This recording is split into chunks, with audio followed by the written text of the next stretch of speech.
Hey, what's up? Thank you for joining me for another episode of the podcast. I have Carlos Yturralde with me, and he's with the Hispanic Heritage Project. Carlos, go ahead and introduce yourself. I'm the founder and president of the Hispanic Heritage Project.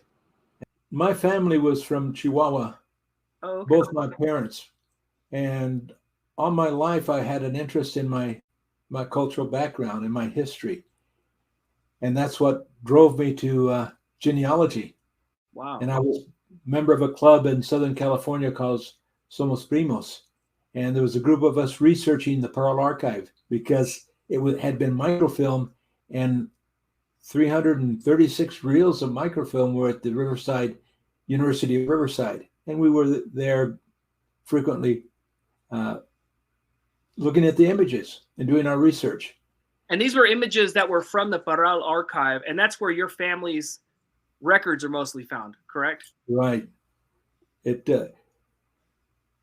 was not the capital of Durango, but because they had discovered silver there, a large silver deposit, all the governors for 100 years lived in Parral. Wow. They want to be close to the money. And so this was during colonial times, correct? Colonial times.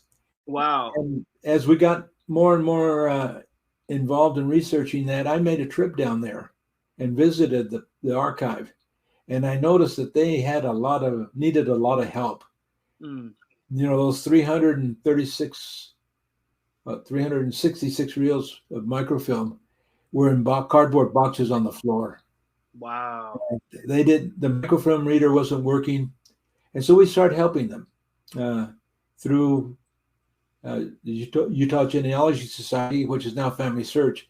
I was able to get used equipment, and we took it down there and helped them out.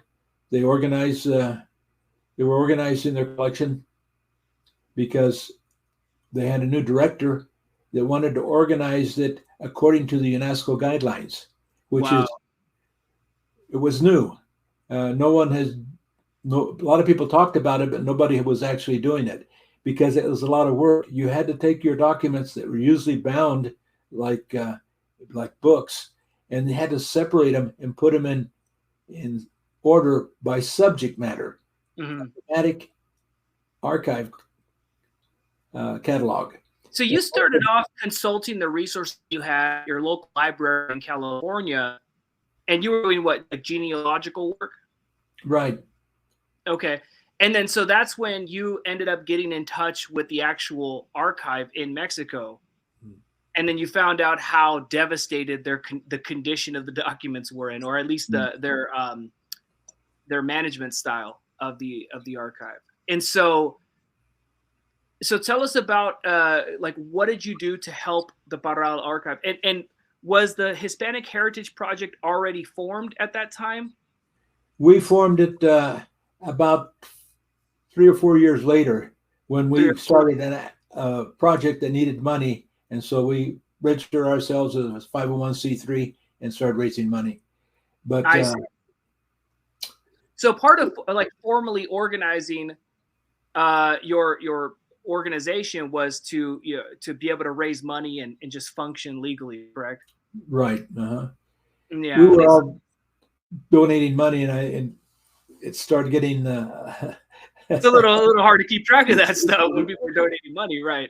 So we needed more than what we were putting out, so we reached out. And luckily enough, at that time, I was living in Escondido, and we had started a project to buy more Hispanic genealogy books in the library. And a friend of mine had an orange grove, and I asked him, "Hey, can we pick some oranges to sell?" And he says, "You can pick my whole grove." Wow. we didn't want to do that. And so we sold oranges in front of the library and raising funds. And the group that I was a part of, the Pioneer Room Friends, they said they would put up $1,000 if we raised another $1,000 because we wanted about $2,000. Amazing. And then the city called my library that they wanted to talk to me. And I said, "What's it about?" "Oh, we don't know. We're selling oranges in front of the library." Mm-hmm. And so I was sort of concerned. And I went down there, and it was actually one of the offices of the library. I mean, the city. It was the city works committee, property committee, and in there was about 4 men and the city manager. Mhm. And they started questioning me what we were doing. And I started to sweat. And then the city manager said, "Well, how would you like an orange and avocado grove to take care of? And Wow. we'll pay for 9 acres." And he says, "We'll pay for the water, and you can keep the proceeds." And Amazing. I jumped on that. I said, "Great, we'll do it." And a few days later, we had a board meeting, the Pioneer Room Friends, and which I was a part of. And they said, "Carlos, we heard about you. You just took on an orange and avocado grove." "Yes, we're going to make a lot of money." And they said, Yeah. "I said, that's nice, but do you mind if you divorce yourself from us?" Oh. They didn't want the work and the liability. I mean, Yeah, I would imagine there's a lot of liability, and a lot of people who were part of you said the Pioneer Room Friends, they probably were just volunteers, or they just didn't want that level of exposure. and they were older people, Yeah. we had a weed whack and water and all sorts of things. And Yeah. I fell out of an orange tree, and Wow. I coming down, I hit a branch and broke my fall, and I ended up on the ground, but I felt fine. I mean, bruised, and that's it. And I didn't think anything was wrong until I was coming back from Los Angeles on a trip, and I sneezed, and gosh darn, I think I got a broken bone. And I went to urgent care, and no, it was just cracked. And they said, Oh, "You'll be fine. We can't do anything for you. Just don't that still sneeze." hurts. Yeah. So I Wow. So didn't. you. Oh, go So I ahead. never told any jokes after that. See, so you took a lot of initiative. So you started off doing genealogical work. You had access to to microfilm reels at your local library. You started interacting with the archive in Mexico, in your family's hometown, Parral, and then you started raising funds to begin digitizing and categorizing the documents at that archive, which is amazing. Well, we were fortunate. They had they changed like directors of archives about every 4 years when the government changes. Hmm. We had a lady in there that was very sharp. She was a graduate in anthropology, and she was aware of the UNESCO guidelines. And she says, "We're going to do it that way."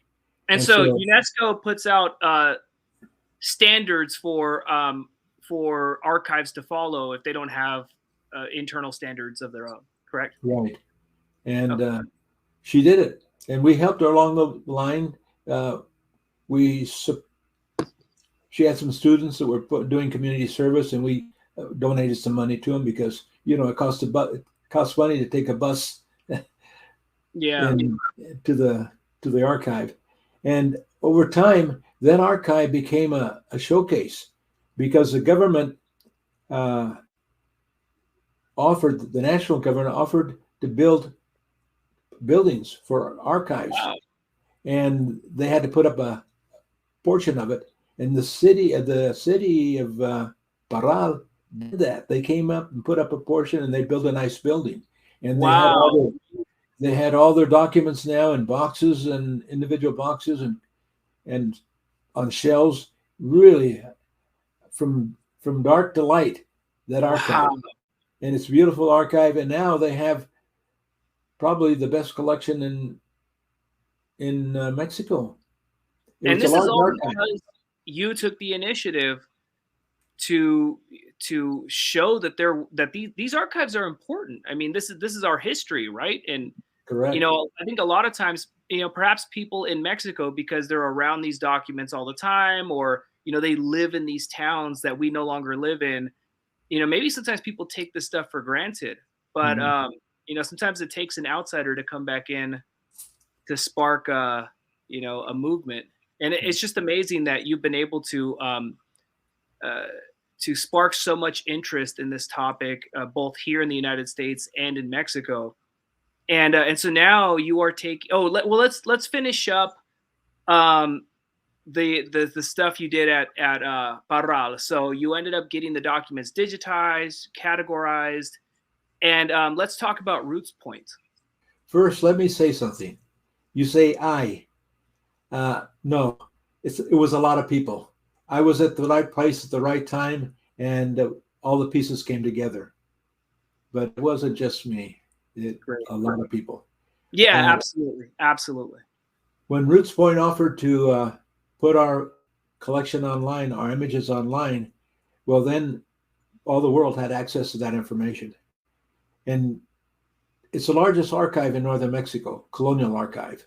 And people from all over the world are interested in Spanish colonial history. And that archive is an ideal archive because it spanned from 1636 to 1812, Wow. a lot of years. Yeah. Spain was a world power, militarily and economically. And they had a very sophisticated administration. And so we have excellent documents, just excellent documents, and covering all facets of life. Right. One of the first things that excited me when I found that collection was I found a document of an ancestor of mine. I was trying to find his mother and parents, and I couldn't. Finally, I found it. He was a mulatto slave. Wow, amazing. And he was buying his freedom. And he learned how to make shoes. He became a cobbler. And in that document, it was stating that he was buying his freedom because he had free time and was sharp enough to learn a trade that didn't take a lot of capital. So he was actually able to work a side job independently aside from whatever arrangement he had as a slave. Right. That's amazing. And so he was able to save money and buy his own freedom? He was. Amazing. Later on, I found out that he became, after he was free, became a manager of a mining operation. So the fellow was sharp. He might have been a slave, but he was a very sharp individual. I'm proud of him. Absolutely. Absolutely. That is something to be proud of. Somebody who worked themselves out of slavery and bought their own freedom. I mean, that's an amazing story that I think it's an example of what life was like back then for certain people in the population, but it also showed that there were avenues towards freedom that people could work towards. It was incredible. Wow. Yeah. So now that you have this sort of case study with Parral, you were able to, digitize and as the archive. Now you are taking that same concept, or the organization is taking that same concept all throughout Mexico and digitizing other archives. Yeah, when we finished, none of this was planned. I just saw an opportunity to help, and we helped. And so once they found out that we were imaging archives, municipalities didn't have the money to do that. The state government would have money, national government would have money, but the municipal pality would not. And so basically we got phone calls. Durango, the municipality, called and asked if we would help them. We did. Then Zamora, Michoacan asked for help. La Paz, Baja California asked for help. Wow. And then I found out that there were a valuable collection in the National Library, the Franciscan collection. Mm-hmm. And they were wanting to digitize that collection, and we offered to do that. In that Franciscan collection, what types of documents would you find? They're very important documents because Spain was very conscious of their native population. And when the soldiers took off on an exploration to another area, the church or the king had the church send 2 or 3 priests with them to make sure that they didn't abuse the natives. And when the troops moved on and of a settlement, a lot of times the priests would stay there and become the authority. And in the case of Parral, in a place close by called Valle de Allende, they had a convent there. and they stayed. And I found documents that were dated before the archive or the city was founded, and they were dated as 1604, and the Amazing. city wasn't founded until 1636, and they So, functioned as the authority.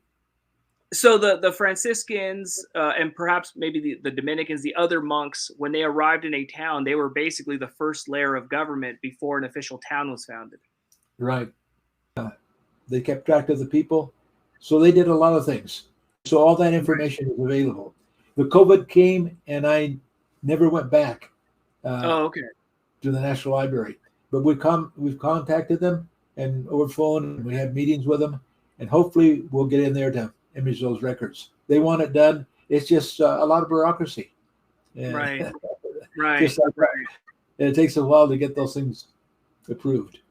And But so, we started a project in Pátzcuaro, Michoacán, where the municipality wanted it done, and we were going to help them. About 2 years ago, when we contacted them initially, they said, no, we're not ready because our collection isn't in order yet. And so they got it in order, and we're going to help them. So it seems in most of these very, very colonial era towns in Mexico, there are usually two types of colonial archives. There are the church archives and there are the city archives, correct? Right.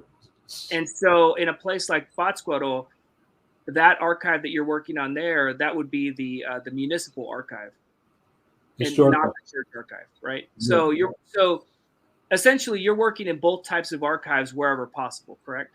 Well, we don't work in the ecclesiastical records because Family Search is doing that. And we have a hands full just trying to do the municipal archives. Municipal archives. Yeah, yeah. I mean, even the one at Pátzcuaro, that one goes back to the to the mid 1500s, correct? Right. 1520. It was settled. Wow. 1320. No, 1320. By a group, 3 native tribes in the area settled in that town. It's a beautiful, It's a beautiful colonial town. Mm-hmm. So the town goes back to 1320. Mm-hmm. And what would be the oldest document in that archive?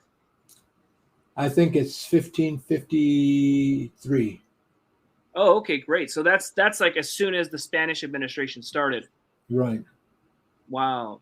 And I bet there's a wealth of information there. I mean, in terms of genealogies and property records and maybe like the flow and pattern of migration from Spain into Michoacán. Because from what I know, Pátzcuaro was like one of the first administrative capitals of the region. Isn't that correct? That's correct. It was the first capital. Wow. So let's go ahead and talk about how you collaborate with these archives. What is it like? I mean, you told me before that there are political considerations whenever dealing with archives. Can we talk a little bit about that? First of all, the directors are appointed by whoever's in power, and in one archive, one of the sons of the governor was the director of the archive. And it was very interesting because I made some suggestions to him and he didn't pay any attention. And now they're redoing the cataloging or the microfilming of the collection. But I went in one time in one archive and I asked the archivist there, "Can I see your catalog?" And she says, "What do you mean?" So it's been challenging, but they're always a permanent person there that's working, the same person all the time. And then the political person comes in, but sometimes the political person doesn't pay attention. Oh, Sees the boss, and so he's going to do it his way. So that's one of the problems we have. But we have that everywhere. We have it here too. Yeah, so it just depends on who's appointed that determines how much progress you're going to get done. Is that correct? Because I would imagine some people see it right away. They see the vision. Mm-hmm. They know that their archive would need a service like this. Mm-hmm. Some people see it right away, and some people, either it's not a priority, they don't, sounds like too much work, and they move on to other projects, right? Yeah, and then the government has to be involved. I was in Guadalajara, and I was inquiring about a collection. It says, well, that collection is in 3 different places. How's that? Well, the governor was being harassed by the archivist that he needed more room. Oh, And so the governor said, well, let's solve that problem. Just get rid of the oldest documents. And luckily, some people there got together. The library that was funded by an individual, private, but it was a state library, and then the university got involved, and some other people got involved, and so they took those documents, but they ended in 3 different places. In one case, in Puebla, the same thing. The governor didn't want to be bothered. We don't have the money. And so the person taking care of those documents, it actually was in a warehouse. They weren't even they weren't even properly cared for. Yeah, and he said he solved his problem because he needed more space, and they're not going to give him any more space. So he started selling the old documents to a person that made firecrackers because they're excellent. They're excellent paper. And there went. My goodness. So these documents, they are at risk all over Mexico. If you have directors like that making decisions over very, very, I mean, I understand there's not enough funding and there's not enough space, I guess, in buildings that they're operating in, but my goodness, it just shows you how fragile the situation is. And I mean, if they could be sold to firecracker makers, that's scary. That's really scary. Well, I mean, it's a good thing you're out there getting these documents digitized before they, disappear into obscurity. Now I'm not going to name the city, but we have one city that has the state archive, notario archives, the notary archives, which are very important, and they don't have enough room. In fact, they're stacked up so high that they don't even have a ladder to get up to the highest shelf. And when new documents come in, they put them in a black garbage bag and put them on a pile of documents that have to be processed. So we have to address that problem. Governments sometimes don't have money, and their priority is a living. As one said, the dead don't vote.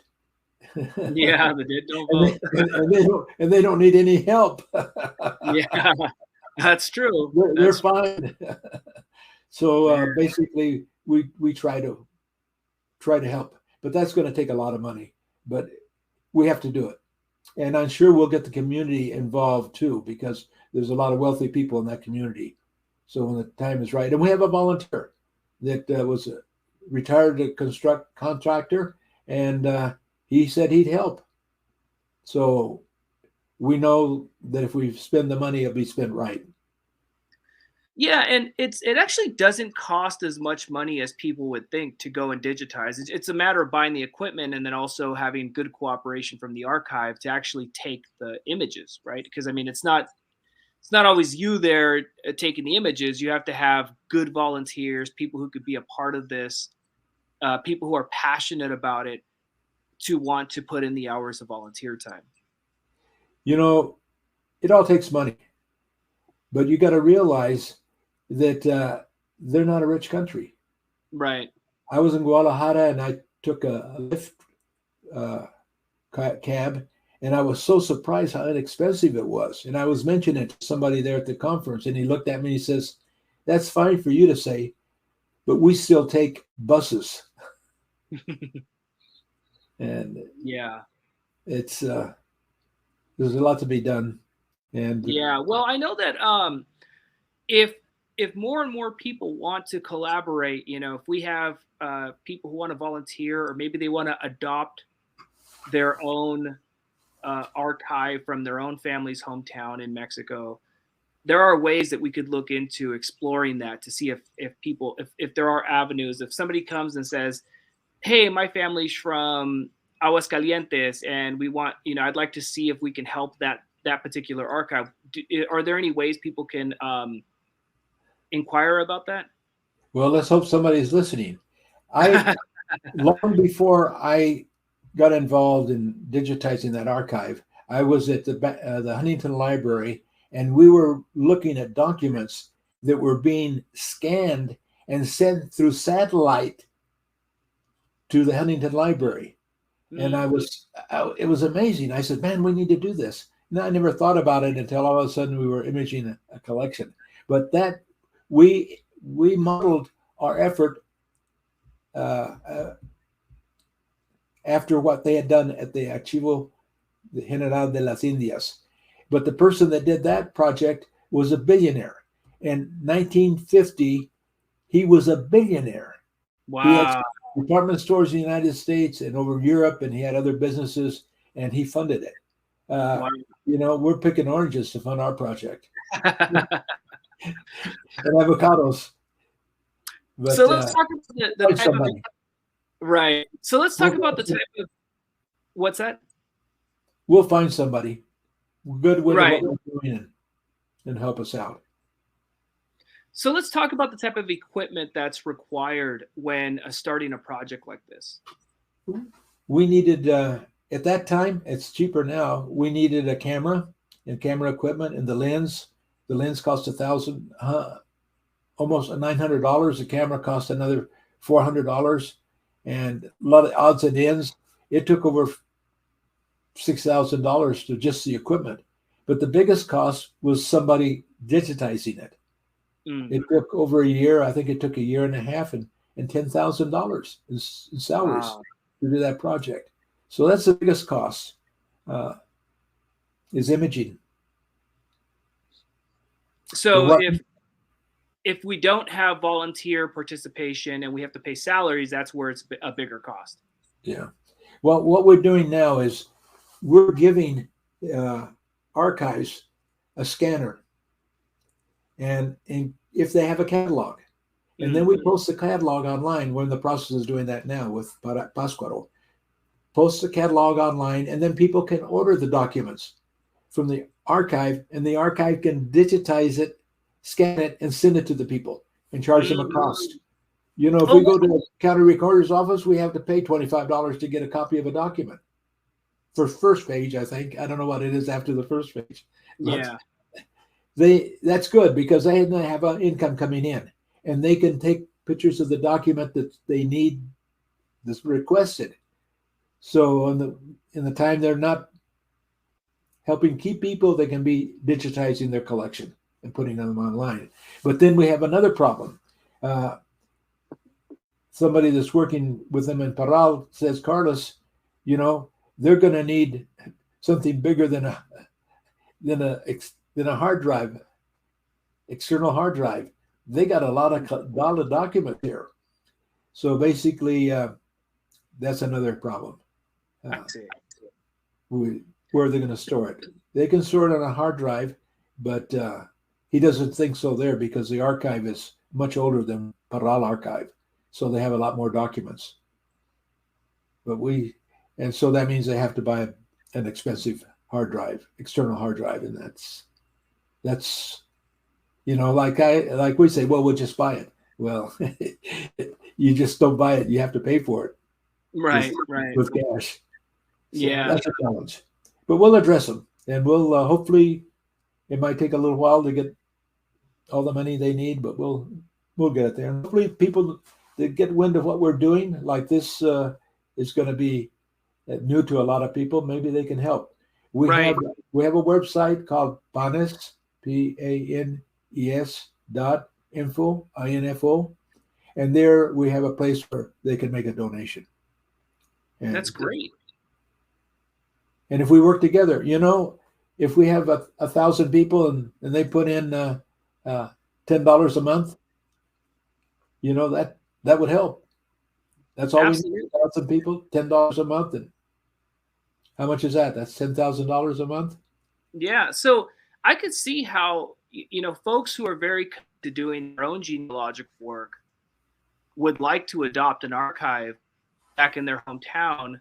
And or if they're just passionate about this work in general, they could just contribute, because this is just a chance for them to help preserve Mexican history.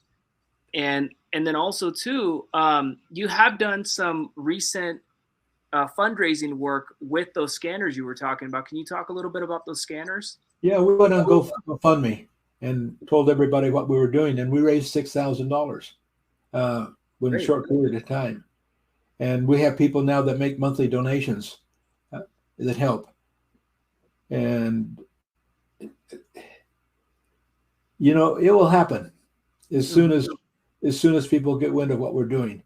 I'm so busy just trying to get things going and keeping them going that I don't have anybody that does fundraising for us. So yeah. Now you helped us on your TikTok, and we had a huge response. And we're also publishing now. And you told the world about what we're doing, and we were publishing the finest collection of genealogy out of Mexico right now, Retoños de España en la Nueva Galicia by Mariano González Leal. And in 2 days there, we sold $4,000 worth of books once everybody got acquainted that they were available. They had always been available. We sold them out, but it was 10 volumes and it was $760. Wow. And so we asked the author, Mariano, I says, why don't you let us print them again and we'll sell individual volumes? And that was a tremendous help. Yeah, absolutely. Because then they could pay $70 or $80 or $90 for one book. They're expensive.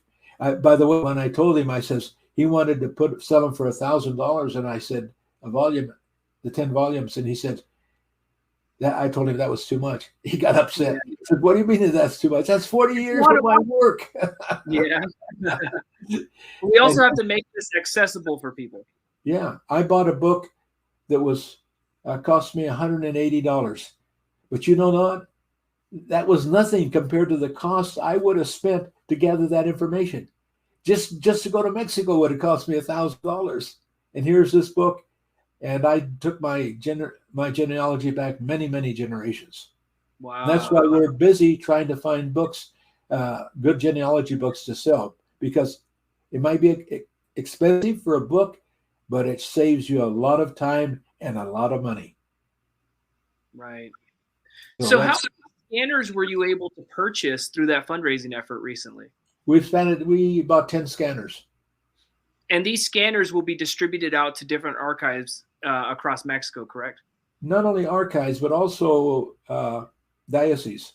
Family Search, since they're doing the work in the diocese will ask them, well, can you digitize our administrative records?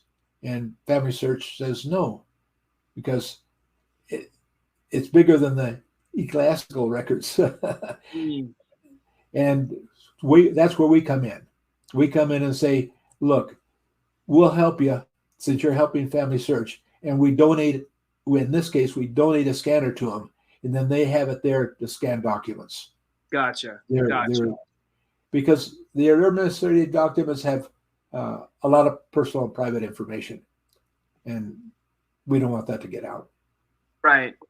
But in either case, these scanners will always be going to historical archives, correct? Right, of one type or another. One type or another. Great. Yeah, because there's genealogical value in both municipal archives and ecclesiastical archives, because for a big part of, for the entire colonial period, a big part of like that, there was no civil registry in Mexico. Your membership or your citizenship in the Spanish Empire was recorded through the church, through baptismal records and marriage records. Right. And so, so the municipal archives and ecclesiastical archives are extremely important for Mexican genealogy. Especially the church records. Yeah, absolutely. Absolutely. And so, okay, great. So I guess we can go ahead and wrap that up. We talked a little bit about Parral. We talked about some of the other archives you're working in. We covered the type of equipment that you use, and also the fundraising efforts. Let me see. Is there anything else that you'd like to sign off on? Well, just lend a hand. Yeah, absolutely. You know, a lot of hands can do great things, and we have some challenges there in front of us, and we'd like to take care of them. So, $10 a month, $5 a month. I have some people that are doing $1 a month, and we love it. If 1,000 people did $1 a month, we'd have $1,000 income in a month. But some people can give more.